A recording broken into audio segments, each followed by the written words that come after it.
Na pole na kazi. Utakuwa umechoka sana na kazi, maana leo umechelewa sana kurudi.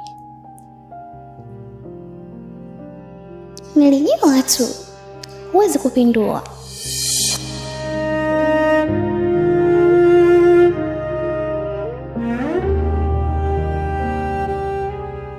Mimi sijapenda hivi, na usomi wako wote umesomea, sijui na sheria, sijui umesomea nini, lakini unashindwa kuchanganua vitu vidogo tu.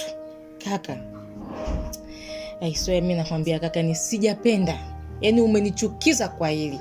Na sitaki nisikie lolote, yaani kuanzia muda huu sasa hivi sitaki umtukane wifi yangu. Mimi ndio naimjua ni yeye. Kama una mwanamke mwingine ni bora umwambie mapema kuliko unamtukana, unamrudia muda ambao sio sahihi. Sipendi kaka.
Wow, you look so sexy today.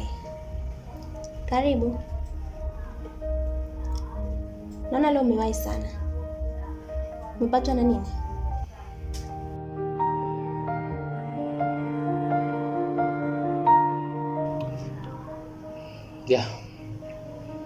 Ni kweli nimewahi. Lakini sijawahi yale ambayo umeniitia mimi nije. Leo nimekuja na mambo yangu mengine kabisa. Precious, kuna kitu nimejaribu kukuficha kwa muda mrefu, na nilifanya vile kwa sababu ya kutaka kukupima, kujua imani yako na upendo wako kwangu. Lakini nimekuja kugundua wewe sio mwanamke, bali wewe ni mnyama. Yaani hustahili hata kwa kurumangia. Labda nikwambie tu kitu kimoja. Yule mama ambaye nilikwambia ni mgonjwa yuko hospitalini kapata ajali, yule si mama yangu, bali alikuwa ni mama yako mzazi. Mimi nilitumia neno la mama kwa sababu nikitambua kuwa mama yako wewe ni mama yangu mimi, na mama yangu mimi ni mama yako. Lakini nimekuja kugundua wewe sio mwanamke ambaye unajali. Sana sana unajijali na kusamini mambo yako. Hujali kuhusu mimi na matatizo yangu.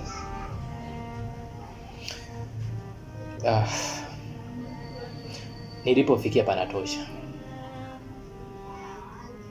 Ndio maana nimeamua nikwambie. Pale nilipokomea, basi panatosha. Mwenyezi Mungu ndo anajua nimefanya msaada gani kuokoa maisha ya mama yako. Kwa hiyo nitaka nikwambie kitu kimoja. Kuanzia leo hapa unapaswa uende hospitalini ukamuuguze mama yako, na mimi niendelee na mambo yangu. Hospitali yenyewe inaitwa Miko, iko Mbezi Beach. Bila shaka utakuwa umenielewa.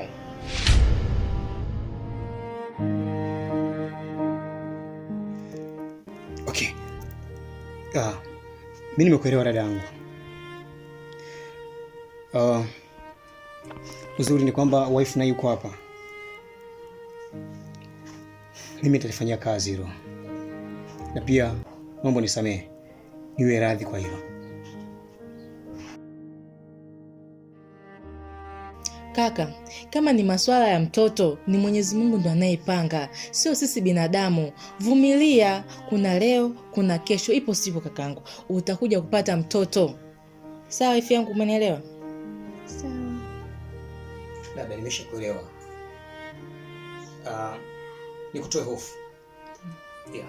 Mimi labda niseme tu, najua na wife nani anasikia. Kuanzia sasa amani ipo. Yeah.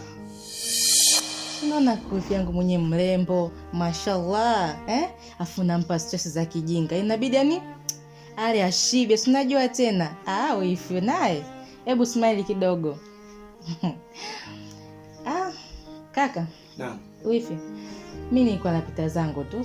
Sio mkaje sana hapa. Wewe nao ushaanza. Leo ukija hapa ni dakika chache tu basi unaamua kuondoka. Wifi yako yuko hapa, inabidi akutengenezee vitu fulani kidogo hapa nini ili unapotembea usije ukasema bwana nimetoka kakaangu kule sijala nini. Wifi yako kufanyia kidogo hapa, unajua?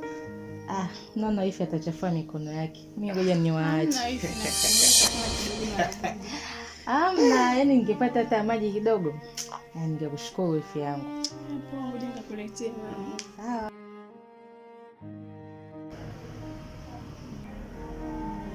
Hivi kwa nini unakuwa na roho kikatili kiasi hicho?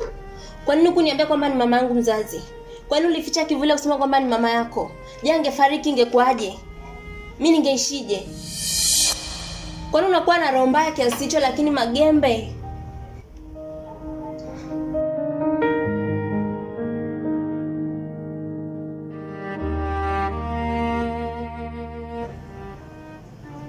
Wewe Precious wewe. Kumbe mama yako anauma kuliko mama yangu mimi, si ndio? Mama yako ana umuhimu kuliko mama yangu mimi. Mama yako anastahili kuishi hapa duniani kuliko mama yangu, si ndio manake? Na ndio maana mimi nilivyokuwa nakupa taarifa mama yangu mimi anauma, hukuwa unajali. Kwa hiyo unathamini maisha ya mama yako kuliko ya mama yangu mimi. Hivi wewe ni mwanamke wa aina gani? Sikia nikwambie kitu kimoja. Kuanzia leo hii hapa ninavyoongea, sahau kama ulishawahi kuwa kwenye mahusiano na Magembe.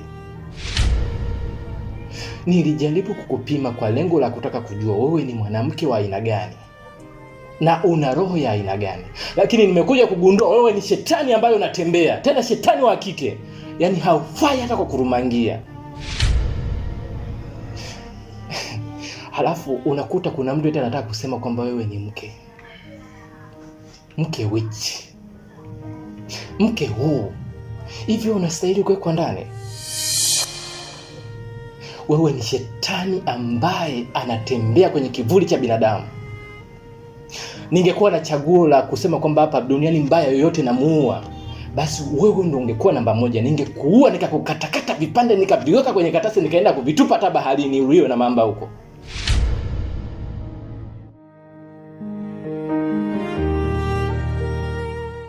Kaka, umemwona wifi?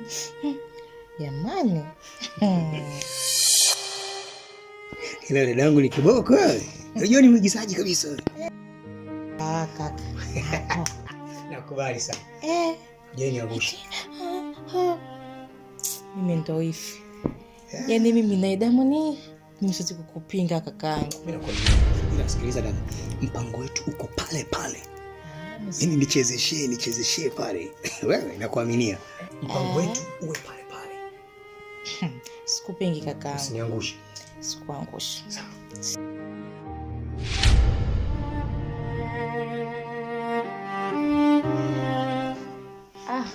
Wifi. Ndio umeleta maji. Nilikuwa nasikia kiu, basi anatosha. Nilikuwa nasikia kiu tayari.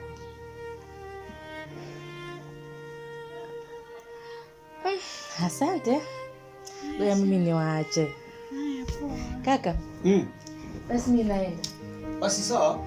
Sawa. Salimia mkuu bwana. Sijaja siku mbili hizo, mwambie nitakuja huko bwana.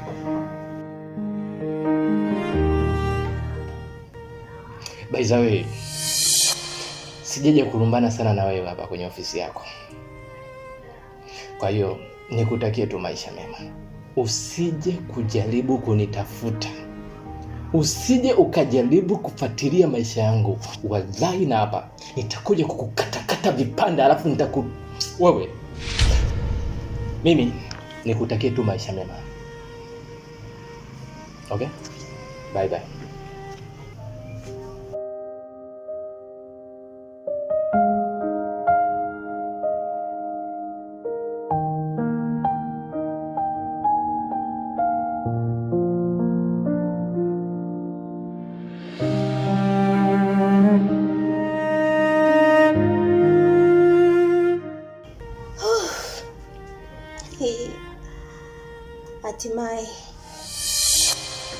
ambacho nimekisubiri kwa miaka mingi sana, hatimaye leo kimefika.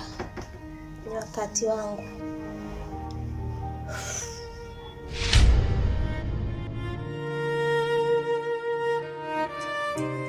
Halo Mishi. Nilikuwa nakupigia simu nikupe taarifa ya kwamba mama amepata ajali mbaya sana na kwa sasa yupo hospitali. Hivyo nilikuwa nakuomba rudi nyumbani mapema ili tuende tukamuone. Okay, sawa.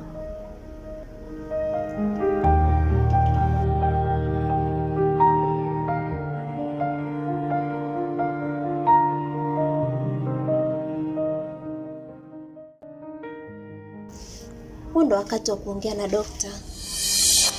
Huyu mama akipona, hakuna kitu ambacho nitakipata. Mipango yangu yote itavurugika.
Mr. B.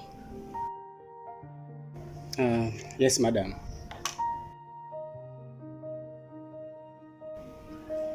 Mr. J. Ndiyo, madam. Umetuita, tunakusikiliza.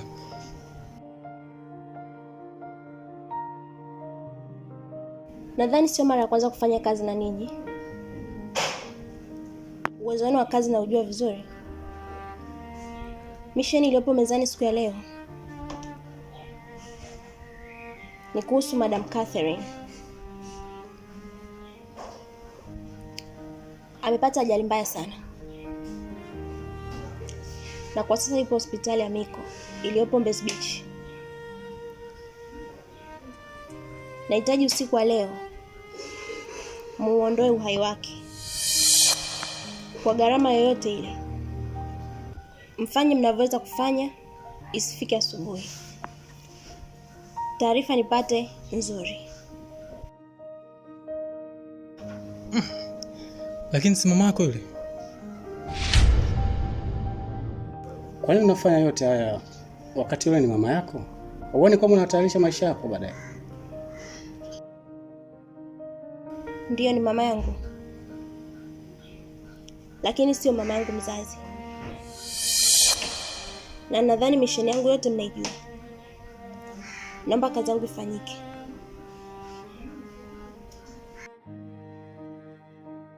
Sawa, lakini kama unavyojua hii kazi madam ni very risky. Kwa hiyo naamini advance ni muhimu kwanza kutuingizia kwenye akaunti. Hiyo safi. Lazima advance kwanza.